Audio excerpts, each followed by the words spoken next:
1 ರೂಪಾಯಿ ಸಂಪಾದನೆ ಇಲ್ಲ. ಆನ್ಲೈನ್ ಆರ್ಡರ್ ಮಾತ್ರ ಚೆನ್ನಾಗಿ ಮಾಡಿ ತರಿಸಿ ಮನೆ ಹಾಳು ಮಾಡಿ ಮುಂಡೇವ. ಯಾರಪ್ಪ? ಸರ್ ನಾವು ಫ್ಲಿಪ್ಕಾರ್ಟ್ರು ಸರ್, ಒಂದು ಆರ್ಡ್ರ್ ಇತ್ತು. ಅವ್ನು ಇಲ್ವಲ್ಲಪ್ಪ ಮನೇಲಿ, ದುಡ್ಡು ಕೊಟ್ಬಿಟ್ಟು ಹೋಗಿಲ್ಲ ನಮಗೆ. ನಾನೇ ತಗೋಬೇಕಾ?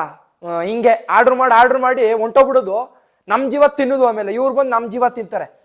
ಥೂ, ಇಲ್ಲ ಕಣಪ್ಪ, ಅವ್ನು ಬಂದ್ಮೇಲೆ ಬನ್ನಿ, ಇಲ್ಲಾಂದ್ರೆ ಕಳಿಸ್ಬಿಡಿ ವಾಪಸ್ಸು. ತಗತ್ತಾನೆ, ಇನ್ನೊಂದ್ಸಲ ಆರ್ಡ್ರ್ ಮಾಡ್ಕೊತಾನೆ. ಎಲ್ಲಿಂದ ತರು ದುಡ್ಡ? ನಾವು ಮನೆಗೆ ಸಾಮಾನು ಹಾಕೋದೇ ಆಯ್ತದೆ. ನೀನ್ ಯಾವ್ದಪ್ಪ? ಸರ್ ನಾವು ಮಿಂತ್ರದಿಂದ. ಮಂತ್ರ ಅಲ್ಲ ಸರ್, ಮಂತ್ರವ ಮಾಟುವ.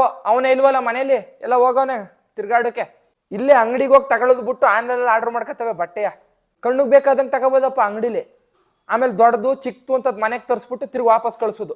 ಪಾಪ ಮನೆ ಅಲಿತಾವವು ಡೆಲಿವರಿ ಮಾಡೋರು. ಹೋಗಪ್ಪ ಅವ್ನು ಇಲ್ಲ ಕಣಪ್ಪ, ಅವ್ನು ಇದ್ದಾಗ ಬರೋಗಿ ಹೋಗಿ. 3 ದಿವಸಕ್ಕೂ ಬರ್ತಾರಲ್ಲಪ್ಪ ಇವರು ಆನ್ಲೈನ್ ಅವರು. ಅದೆಷ್ಟು ಆರ್ಡ್ರ್ ಮಾಡೋನು. ಮಾತೆತ್ತಿದ್ರೆ ಸ್ವಿಗ್ಗಿ ಜೊಮ್ಯಾಟೊ ಅಂತ ಆರ್ಡ್ರ್ ಮಾಡೋದು. ಮನೇಲಿ ಮಾಡೋದು ತಿನ್ನೋಕ್ಕಾಗೋದಿಲ್ಲ. ಚಪ್ಲ ಬಾಯಿ ಚಪ್ಲ.